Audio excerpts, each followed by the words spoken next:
Hello everyone. तो कैसे हैं आप सब? उम्मीद करता हूँ सब अच्छे होंगे।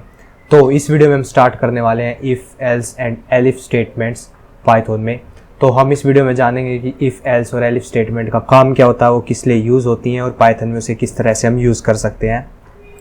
तो यहाँ पे हमारे पास एक पैराग्राफ है जो कि इसे डिफाइन करता है कि इफ़ एलिफ और एल्स स्टेटमेंट क्या होती हैं। तो स्टार्ट करेंगे। If elif else are conditional statements that provide you with the decision making that is required when you want to execute code based। तो यार इतना सब कुछ तो मुझसे पढ़ा नहीं जाएगा और ये समझ भी नहीं आएगा, तो इसको दूसरे तरीके से देखते हैं। तुम चाहो तो इसे पढ़ सकते हो। तो ये है हमारा एग्जांपल। तो सपोज़ करो कि तुम्हारी बहन ने तुम्हें कहा कि मेरे पास 10 रुपये हैं और जाके नट क्रैकर ले आओ। तो तुम बोलते हो कि नहीं, अगर नट क्रैकर नहीं मिला तो मैं क्या लेकर आऊँ? तो तुम्हारी बहन बोलेगी कि तुम्हें नट क्रैकर नहीं मिला तो हल्दीराम की वो लिया हो पंजाबी तड़का। अब तुम हो चालाक, तुम्हें खाना क्रीम का बिस्कुट, तुम कहोगे वो भी नहीं मिला। तो फिर तुम्हारी मम्मी आ जाती है और फिर तुम्हारी मम्मी बोलती है कुछ ना मिले तो पार्ले जी ले आइयो, वो तो मिल ही जाएगा, ये सब अड़ंगा खाने से तो अच्छा है। तो यार ये हमने मोटा मोटा देखा किस तरह से इफ एलिफ और एल्स स्टेटमेंट काम करती हैं। अब हम स्टार्ट करते हैं। अब हम सिंटैक्स देखते हैं पाइथन में हम इसे किस तरह से यूज़ कर सकते हैं।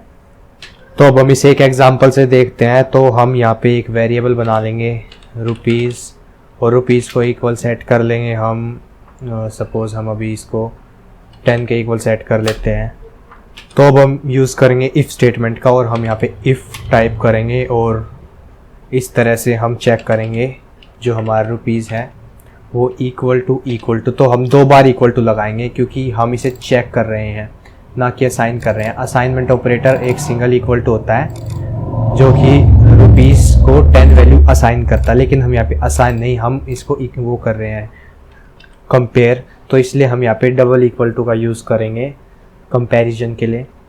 और यहाँ चेक करेंगे अगर इफ़ रुपीज़ इक्वल टू 5, और साथ में हम यहाँ पे कोलन लगा देंगे ताकि जो हमारी इफ़ स्टेटमेंट का जो हेडर है वो एंड हो जाए। ऐसे ही हमने फंक्शंस में देखा था। तो अब हम इसे एंटर करेंगे। तो हमें ध्यान रखना, हमें हमेशा इंडेंटेशन का यूज़ करना है। हाँ, अगर हम इंडेंटेशन यूज़ नहीं करेंगे तो हम इफ़ स्टेटमेंट से बाहर आ जाएंगे और ये एग्जीक्यूट नहीं होगा। तो हमें हमेशा इंडेंटेशन यहाँ पे यूज़ करनी है। पाइथन इंडेंटेशन पे वर्क करता है। तो हम प्रिंट करेंगे पार्ले जी, तो आ ही जाएगा। और अब हम चेक करेंगे एलिफ स्टेटमेंट से कि अगर एलिफ कीवर्ड यूज़ करेंगे, elif rupees is equal to 10 और डबल इक्वल टू लगाएंगे ताकि हम कंपेयर कर सकें। और फिर हम एक कोलन लगा देंगे और फिर हमें इंडेंटेशन का ध्यान रखना है। और फिर हम प्रिंट करेंगे ओरियो मिल जाएगा 10 में। और यार लास्ट में हम यूज़ करेंगे एल्स स्टेटमेंट, और एल्स स्टेटमेंट में हमें कोई भी कंडीशन प्रोवाइड नहीं करानी होती। एल्स स्टेटमेंट के बाद हम डायरेक्ट कोलन लगा देते हैं। तो क्या हो रहा है, तो ये फर्स्ट जो हमारा प्रोग्राम रन होगा वो पहले देखेगा रुपीज़ इक्वल टू 10। तो अब उसको पता है रुपीज़ क्या है। अब वो यहाँ से स्टार्ट करेगा इफ़ स्टेटमेंट से। तो इफ़ रुपीज़ वो चेक करेगा, अगर वो 5 के इक्वल है तो वो इस स्टेटमेंट को एग्जीक्यूट करेगा, अगर नहीं है तो नेक्स्ट स्टेटमेंट पे जाएगा। फिर देखेगा elif rupees is equal to 10, अगर 10 के इक्वल है तो वो इस लाइन को एग्जीक्यूट करेगा। और उसके बाद वो एल्स स्टेटमेंट पे आएगा, यानी कि इनमें से कुछ भी नहीं है तो इस स्टेटमेंट के जो हम इंडेंटेशन में जो भी हम डालेंगे उसको प्रिंट करेगा। तो यहाँ हम प्रिंट करेंगे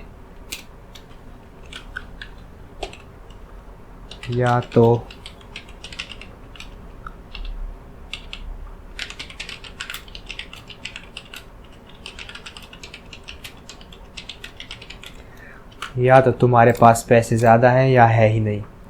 तो यार इसे रन करेंगे और चेक करते हैं। अभी हमने जो रुपीज़ की वैल्यू सेट किया वो 10 के इक्वल सेट किया है, तो बेसिकली हमें ये प्रिंट होके मिलना चाहिए। और अगर हम इसे रन करेंगे तो हम चेक करेंगे कि ओरियो मिल जाएगा 10 में। तो फाइनली ये वाली स्टेटमेंट हमारी प्रिंट हो रही है। जब हम रुपीज़ की वैल्यू को 5 चेंज कर देंगे और फिर अगर हम इसे रन करेंगे तो हमें मिलेगा पार्ले जी, तो आ ही जाएगा।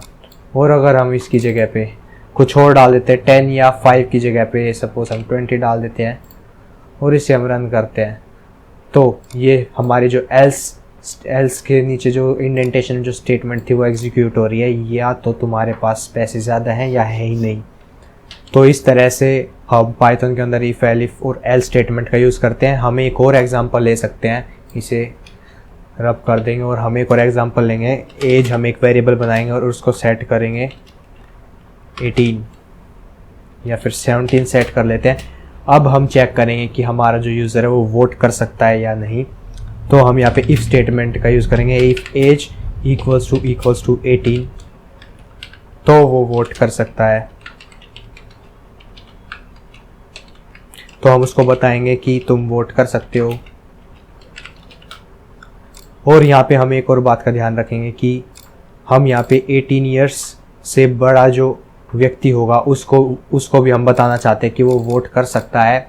तो इसलिए हम यहाँ पे इक्वल्स टू की जगह एक इक्वल्स टू और एक ग्रेटर देन सिंबल का यूज़ करेंगे और फिर एक इक्वल्स टू। तो अब ये जो स्टेटमेंट है वो चेक करेगी if age is greater than और इक्वल टू 18, और अगर ये ट्रू है तो ये अपने इंडेंट में जो ब्लॉक है उससे कोड ऑफ ब्लॉक को एग्जीक्यूट करेगी। और भी हम इसकी इंडेंटेशन से बाहर आके एल्स स्टेटमेंट टाइप करेंगे, एल्स, और यहाँ पे हम प्रिंट कर देंगे यू कांट वोट। तो हम इस तरह से इफ़ और एल स्टेटमेंट का यूज़ कर सकते हैं। एलिफ स्टेटमेंट मैंडेटरी नहीं है और ना ही एल स्टेटमेंट। अगर यहाँ पे हम एलिफ स्टेटमेंट यूज़ करते एलिफ और यहाँ पे यूज़ करते एज इज़ लेस देन 18 तो भी यहाँ पे हमें कोई प्रॉब्लम नहीं होती। और अगर हम इसे रन करेंगे तो इस तरह से यू कांट वोट। और अगर हम एज को 18 कर देते हैं जो कि इक्वल हो गई है, तो अब ये वाली स्टेटमेंट एग्जीक्यूट होगी और यहाँ पे हमें जो आउटपुट मिलेगा वो होगा यू कैन वोट। और अगर हम इसे 18 से बड़ा करते हैं तो भी हमें यू कैन वोट मिलेगा, क्योंकि हमने यहाँ पे ग्रेटर देन सिंबल का भी यूज़ किया है और हम इन्हें कंपेयर कर रहे हैं। तो बेसिकली इफ़ एलिफ और एल स्टेटमेंट कंडीशनिंग के लिए काम आती है कि अगर ये कंडीशन ट्रू है, एक स्पेसिफिक कंडीशन ट्रू है तो तुम्हें ये करना है, और अगर दूसरी कंडीशन ट्रू है तो तुम्हें ये करना है। तो अब हम देखेंगे नेस्टेड इफ़ एलिफ और एल स्टेटमेंट पाइथन में। तो nested if elif L statement होती हैं कि सपोज़ हम यहाँ पर एक यूज़र से इनपुट लेते हैं जो कि होगा एक नंबर, और वो नंबर होगा, हम यहाँ पे उसे फ्लोट में कन्वर्ट कर लेंगे ताकि यूज़र या तो इंटीजर में नंबर दे या फ्लोटिंग पॉइंट नंबर में, तो हमें कोई प्रॉब्लम ना हो। तो इसके अंदर हम एक इनपुट लेंगे और इनपुट में हम बोलेंगे अपने यूज़र को एंटर ए नंबर। और हम यहाँ क्या करना चाह रहे हैं, हम इस प्रोग्राम में चेक करेंगे, ये हैश यूज़ होगा यहाँ पे हम चेक करेंगे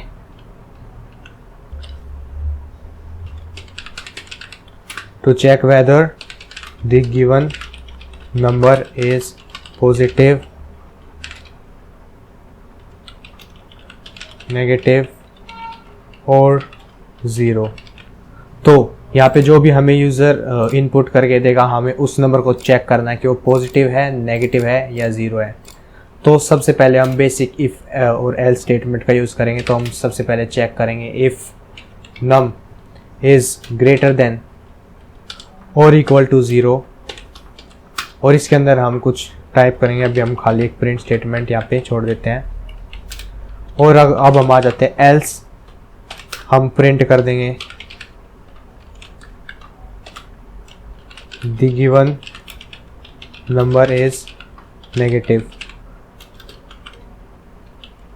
तो बेसिकली यहाँ क्या रहा है, अगर जो नंबर गिवन है वो ग्रेटर देन है या इक्वल टू 0 है तो हम यहाँ पे कुछ if elif nested if elif statement check if else statement देखेंगे। और अगर ऐसा नहीं है तो ओबियसली वो नेगेटिव नंबर होगा जो कि 0 से बड़ा नहीं है और 0 के इक्वल नहीं है, तो वो एक नेगेटिव नंबर ही होगा। तो अब हम यहाँ पे और इफ़ स्टेटमेंट यूज़ करेंगे और यहाँ पर हम कंडीशन चेक करेंगे इफ़ नम इक्वल टू 0। अगर नम इक्वल टू 0 है तो हम यहाँ प्रिंट करेंगे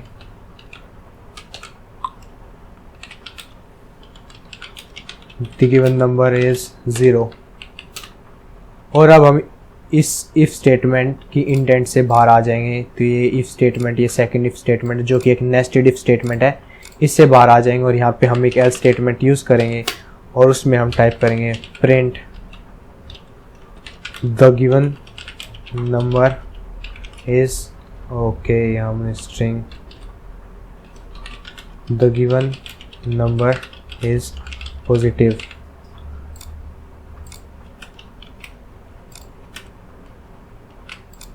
तो फाइनली हम चेक करते हैं यहाँ हो क्या रहा है। हमने सबसे पहले एक इफ स्टेटमेंट यूज़ करी जो चेक करती है कि अगर जो नंबर इनपुट किया है हमारे यूज़र ने वो ग्रेटर देन है या इक्वल टू 0 है। अगर वो ग्रेटर देन या इक्वल टू 0 है तो उसके जो इंडेंट में इस इफ स्टेटमेंट के जो इंडेंट में ये कोड ब्लॉक है ये एग्जीक्यूट होगा। लेकिन अगर वो ग्रेटर देन या इक्वल टू 0 नहीं तो ये वाली स्टेटमेंट एग्जीक्यूट होगी और यहाँ पे वो प्रिंट करेगा कि नंबर नेगेटिव है। लेकिन अगर नंबर नेगेटिव नहीं है यानी ग्रेटर देन या फिर इक्वल टू 0 है तो वो यहाँ पे इस कोड ब्लॉक में चला जाएगा हमारा प्रोग्राम फ्लो और फिर इस इफ स्टेटमेंट को चेक करेगा और ये कह रहा है कि if num is equal to 0, अगर नंबर 0 है तो प्रिंट कर दो given number is 0, else print कर दो कि गिवन नंबर पॉजिटिव है, ना ही वो 0 नहीं है ना ही वो नेगेटिव नंबर है, यानी कि वो एक पॉजिटिव नंबर है। तो ये थी हमारी नेस्टेड इफ एल्स स्टेटमेंट। तो इस वीडियो में इतना ही। नेक्स्ट वीडियो में हम फंक्शंस को कंटिन्यू करेंगे और उसकी और डेप्थ में जाके कुछ और टॉपिक्स सीखेंगे। Till then bye bye, take care और टेलीग्राम ग्रुप को ज्वाइन कर लो और चैनल को सब्सक्राइब कर लो ताकि जो नए नए कोर्स की वीडियोस वो आती रहें। और हम वेब डेवलपमेंट और ऐप डेवलपमेंट के कोर्स को भी स्टार्ट करने वाले हैं। तो कनेक्ट रहने के लिए ज्वाइन और टेलीग्राम ग्रुप और पूरे कोर्स की प्लेलिस्ट तुम्हें डिस्क्रिप्शन में या फिर प्लेलिस्ट सेक्शन में मिल जाएगी। Okay bye.